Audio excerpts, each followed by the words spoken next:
علم انسان کی ایک ضرورت ہے، علم سے باقی آدمیت ہے، علم سے باقی آدمیت ہے۔ علم حاصل نہیں کیا جس نے، علم حاصل نہیں کیا جس نے، لائق ذم قابل مذمت ہے، لائق ذم قابل مذمت ہے۔ علم حاصل کرو میری بہنوں، علم حاصل کرو میری بہنوں، علم ہی باغ سے شرافت ہے، علم ہی باغ سے شرافت ہے۔ آئیے ہمارا مل کر آقائے نامدار، مدنی مدینے کے تاجدار، دونوں عالم کے مالک و مختار کی بارگاہ بے کس پناہ میں درود و سلام کا نذرانہ پیش کریں۔ بڑی آواز و بلند اللہم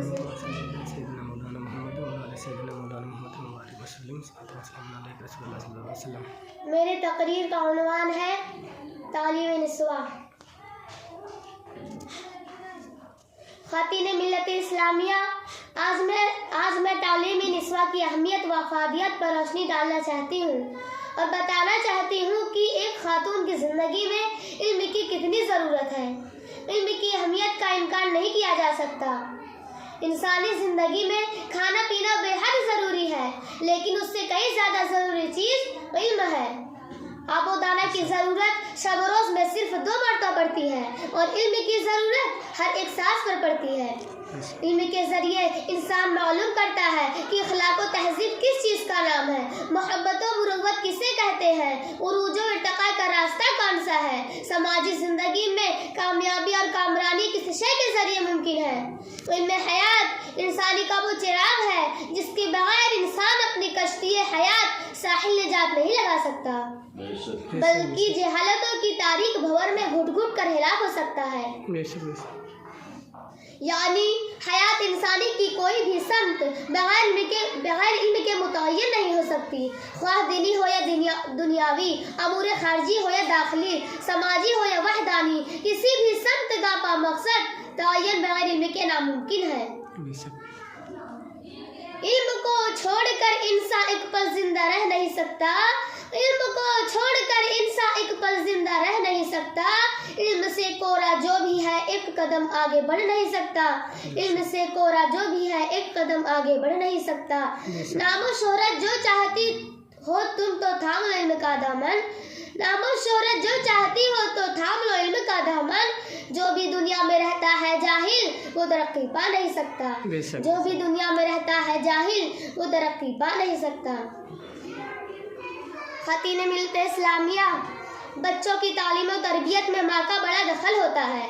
ماں کی گود بچوں کی پہلی درسگاہ ہوتی ہے، اس لیے خواتین کا علم و ہنر سے آراستہ ہونا نہایت ضروری ہے۔ جب ایک تعلیم یافتہ ماں اچھے اخلاق کے ذریعے بچے کی تربیت کرے گی اور اسے اچھے برے کی پہچان سکھائے گی تو لازمی طور پر بچہ بھی انہی نیک صالح پاکیزہ انداز کی تربیت کو قبول کرے گا۔ اسی طرح نسل در نسل ایک صالح معاشرہ کی تشکیل عمل میں آئے گی۔ اگر ماں تعلیم یافتہ نہیں تو اپنے بچے کی صحیح تربیت نہیں کر پائے گی، اس لیے نہایت ضروری ہے کہ تعلیمی نسواں پر دھیان دیا جائے۔ گر چاہتے ہو بچوں کی صحیح طور پر پرداخت، گر چاہتے ہو بچوں کی صحیح طور پر پرداخت، تعلیم نسواں کا کرو خوب انتظام، تعلیم نسواں کا کرو خوب انتظام۔ میری ماں اور بہنوں، تم خود بھی علم حاصل کرو اور اپنے بچوں کو بھی علم و ہنر کی زیور سے آراستہ کرو۔ اپنے اسلاف کی نقوش قدم کے دیکھو کہ انہوں نے اپنے بچوں کی تعلیم و تربیت کس انداز سے کی۔ آئیے ذرا گوش ہوش سے یہ واقعہ سماعت کیجیے اور درس عبرت حاصل کیجیے۔ خواتین ملت اسلامیہ، حضرت امام مالک رضی اللہ تعالیٰ عنہ جو ائمہ اربعہ میں سے ایک ہیں، ان کے استاذ حضرت ربیعہ ہرائی ابھی اپنے ماں کے شکم میں تھے جب بھی ان کے والد عبد الرحمن جہاد کے لیے خراسان چلے گئے اور مسلسل 27 سالوں تک جہاد میں مصروف رہے۔ عبد الرحمن ان 27 سالوں کے اندر ایک مرتبہ بھی اپنے گھر نہ لوٹے۔ ادھر عبد الرحمن جہاد پر گئے، ادھر ان کے گھر ان کی بیوی کے شکم سے حضرت ربیعہ کی پیدائش ہوئی۔ 27 سال بعد جب عبد الرحمن اپنے گھر لوٹے تو ان کے لڑکے محدث وقت بن چکے تھے۔ عبد الرحمن کو اور ان کے صاحبزادے کے متعلق کچھ بھی معلوم نہ تھا اور وہ یہ بھی نہیں جانتے تھے کہ میرے اس دنیا میں کوئی لڑکا بھی ہے۔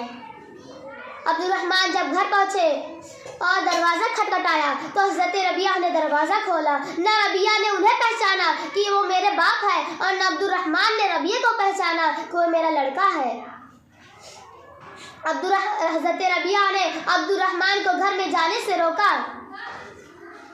لیکن جب عبدالرحمن نے بتایا کہ میں عبدالرحمن بن فروخ ہوں تو حضرت ربیعہ یہ کہتے ہوئے باپ سے لپٹ کر رونے لگے کہ میں ربیعہ بن عبدالرحمن ہوں. غرض کی دونوں گھر میں داخل ہوئے.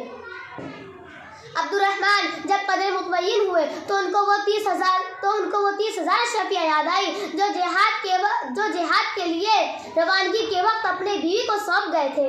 بیوی سے پوچھا میری امانتیں کہاں ہیں؟ ہوشیار بیوی نے کہا کہ گھبرائیے مت، میں نے اسے ضائع نہیں کیا. ادھر حضرت ربیعہ مسجد نبوی شریف میں اپنے حلقہ درس میں بیٹھے ہوئے تھے اور ایک تلامذہ کا ہجوم اپنے شیخ ربیعہ کو گھیرے ہوئے تھا. عبدالرحمن جب مسجد نبوی شریف میں نماز پڑھنے کے لیے گئے تو یہ نورانی منظر دیکھا کہ حضرت ربیعہ کے سر پر ایک اونچی ٹوپی ہے اور وہ سر جھکائے ہوئے بیٹھے ہیں. عبدالرحمن انہیں نہ پہچان سکے. حاضرین سے پوچھا یہ شیخ الحدیث کون ہے؟ لوگوں نے کہا کہ یہ ربیعہ بن عبدالرحمن ہے. یہ سن کر عبدالرحمن کی خوشی کی انتہا نہ رہی. فٹ مسرت بے ساختہ زبان سے جملہ نکالا، یقیناً خدا نے میرے بیٹے کو بہت بلند مرتبہ دیا ہے. عبدالرحمن خوشی اپنے بیوی کے پاس آئے اور جو کچھ مسجد نبوی شریف میں دیکھا وہ بیان کیا. اس وقت بیوی نے کہا سچ بتائیے آپ کو زیادہ کیا پسند ہے، بیٹے کی یہ شان یا 30,000 اشرفیہ؟ عبدالرحمن نے کہا خدا کی قسم میں اپنے بیٹے کی شان 1,00,000 اشرفیہ سے زیادہ پسند کرتا ہوں. بیوی نے کہا کہ میں نے وہ 30,000 اشرفیہ ربیعہ کی تعلیم پر صرف کر دی. زندہ دل شوہر اچھل کر کہا کہ خدا کی قسم تم نے ان اشرفیہ کو ضائع نہیں کیا. یہ وہ مائیں تھی جن کی گود میں اسلام پلتا تھا، یہ وہ مائیں تھی جن کی گود میں اسلام پلتا تھا.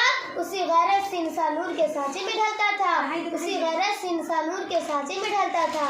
السلام علیکم و رحمۃ اللہ وبرکاتہ.